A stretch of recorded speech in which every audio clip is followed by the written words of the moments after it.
Duncan, congratulations on receiving your second Emmy nomination, your second in a row for your work on Chef's Table. Uh, Tell us, how does it feel knowing that you got nominated? How did it feel this year? Oh, it is no end of exciting. You can never predict these kinds of things happening, and it's just such a joy and an honor to wake up and have your head can smash the ceiling in the morning when you get that phone call. But I'm just very thankful to take part in this whole thing and to share the nomination with just such a tremendous group of composers is a great privilege. Well, congratulations again. Let's talk a little bit about Chef's Table. I think people look at the title and say to themselves, another cooking show, but it's a lot more than that. So, what is Chef's Table? Well, It's a show about chefs, but it's not a show about cooking per se, in the sense that you get, like it. This is how you wield a knife or something like that. It's very much a show, I'd say, about the artist's journey. It's kind of like the life and the thinking and the things that fuel the passion and creativity of these incredible artists and chefs. Right. I mean, it's more about their lives and their journeys. You say the artist, and I think that's pretty apropos, especially for the episode that you're nominated for. There was a line where he said something about cooking as a way of storytelling that I thought was really Yes, appropriate. yes, and I think that's kind of like really the thing that makes Grant so interesting as a chef is that he is a boundary breaker, and he bends rules, and he goes out of his way to try and do something different. But I think there's an end purpose that a lot more exciting, and that he's trying to tell a story, as you say, or like it's like a theatrical experience where there's surprise and discovery and it's joyful in a way. And I think that like element of his cooking is what sets him apart from perhaps other chefs out there.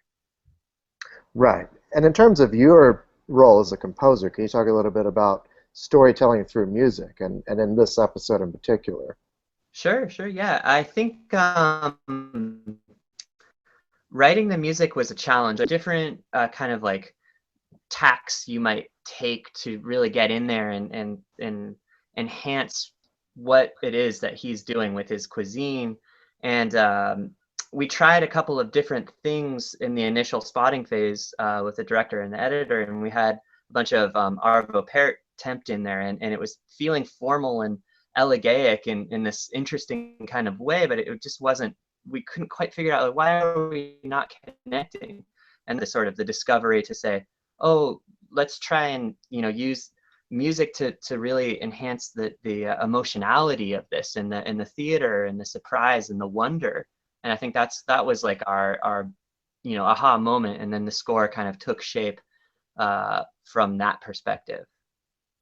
Absolutely. I mean, it does feel kind of symphonic, I guess, is what I got from it. You know, Definitely. Yeah, yeah. there's a strong symphonic element, and we have a full string section, and we have woodwinds, and there's also some synths and guitars tucked in there. There's a little bit of everything, but I would say it's a piano and string driven score. hmm Now, this guy's story, Grant, Katz, is that it? Am I pronouncing his name right?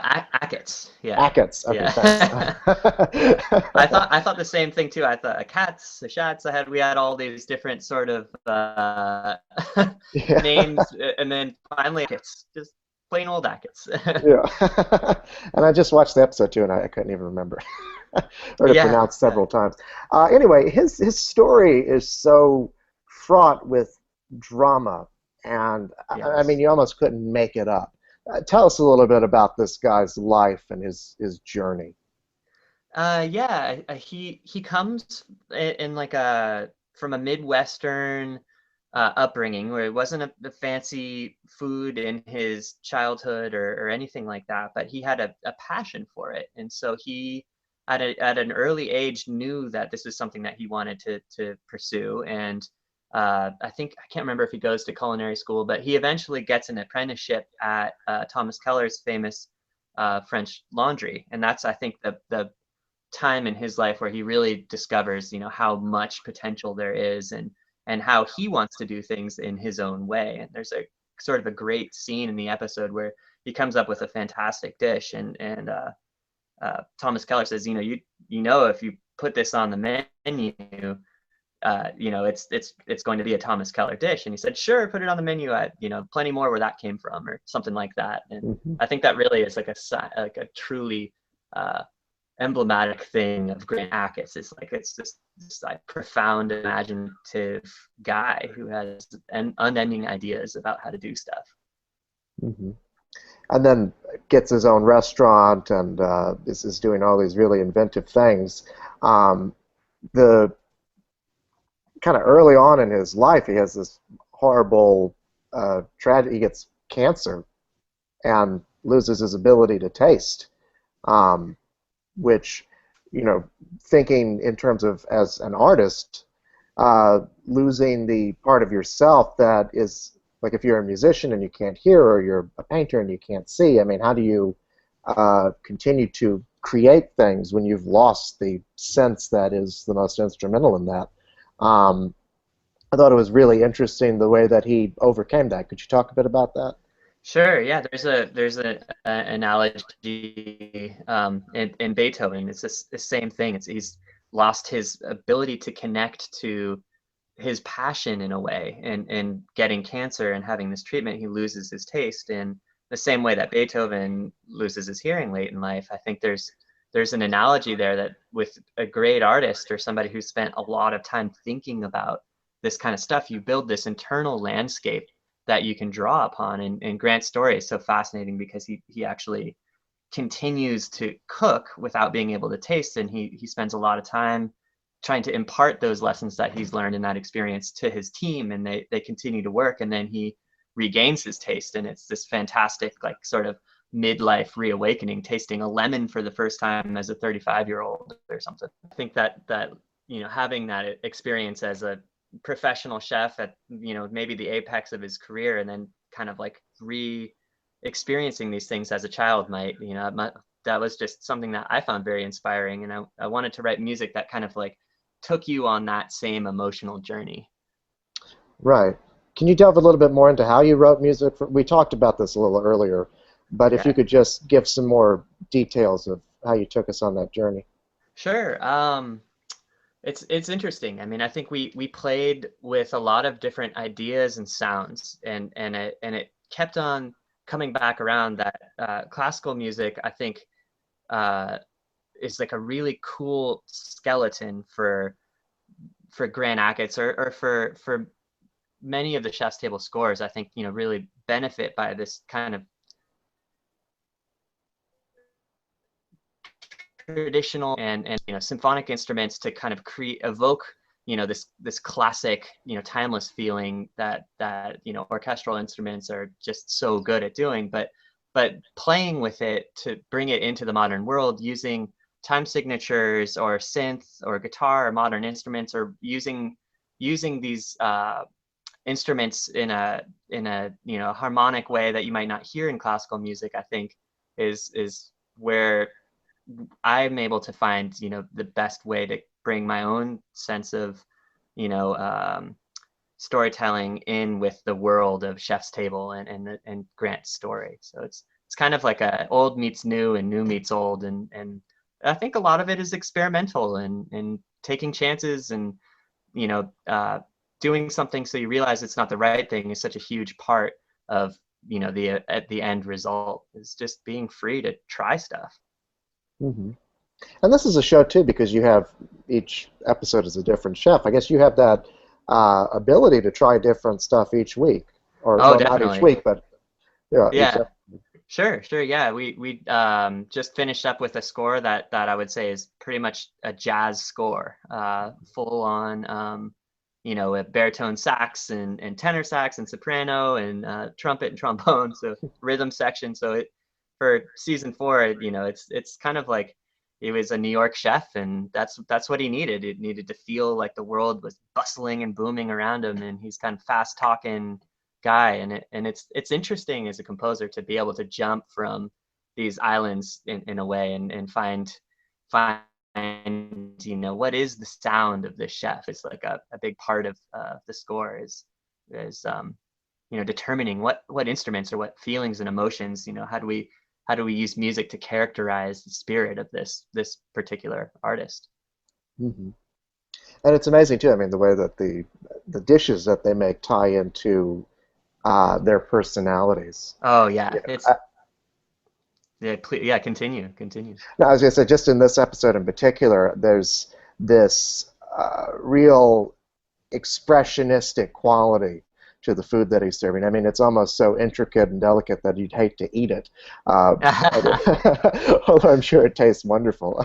Yeah, it does. I can speak from personal experience. When the episode premiered in New York at the Tribeca Film Festival, we had a chance to eat some of his dishes in appetizer form, and it was fantastic. It's just as delicious as it looks. I'm jealous.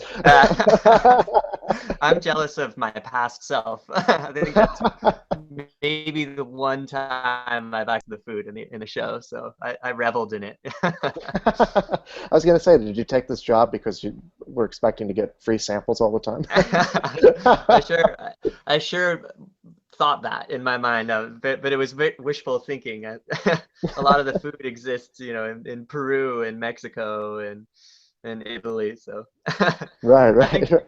maybe one day I'll do the grand world tour and stop at every episode's restaurant. Good idea. Maybe they should publish like a tour guide for all of these. It You would know, make a great trip, I no would, doubt. yeah, I would go there as a food lover. Um, um, Absolutely. so, talk a little bit about what got you into becoming a composer. What was your artistic journey, since this is a show that's so much about that? Yeah, I started off as a jazz guitar player, and uh, it it was an adventure, a hard realization to realize, wow, I don't think I have what it takes to really do this well. And I, kind of stopped myself in the middle of my studies in undergraduate and started looking around me, and I had, spent a lot of time playing guitar and really getting in there. And so I wanted to expand upon that. So I started studying piano and composition, and I started playing in rock and roll bands. And then that kind of led me around the country on a couple of tours. And um, in the meanwhile, I was starting to do some film scoring, and I've kind of found a perfect home for myself in doing that, because it allowed me to use, parts of my musical experience, but and in the way that hip hop kind of accepts all music. I feel like the basis of a hip hop song could be anything. I think film scoring has that same rich well to draw upon, and anything goes as long as it can be, suited and refined to enhance and complement the story that you're trying to tell. And I think so much of what makes film scoring fun is being able to draw upon this incredible body of sounds, and it really does make it a stimulating and rewarding journey while it is incredibly challenging. It's To say the fun. least. um, Yeah. and then getting into television, I mean, do you differentiate between the two at all? But I mean, the lines are blurring quite a bit in terms of content and style. Yeah, big time. I think that Chef's Table is a good example of that. It's a documentary, and it's episodic in a way, so it feels continuous if you were to binge watch it. But there is something to each one is its special experience, and each chef is really has such a profound, message in their own life that they're trying to, demonstrate with their food. But sometimes it's also, a social thing. Like Alex Atala in Brazil has the Ata project, which is, developing, a relationship with the land and with the people, the indigenous people who are living in the Amazon.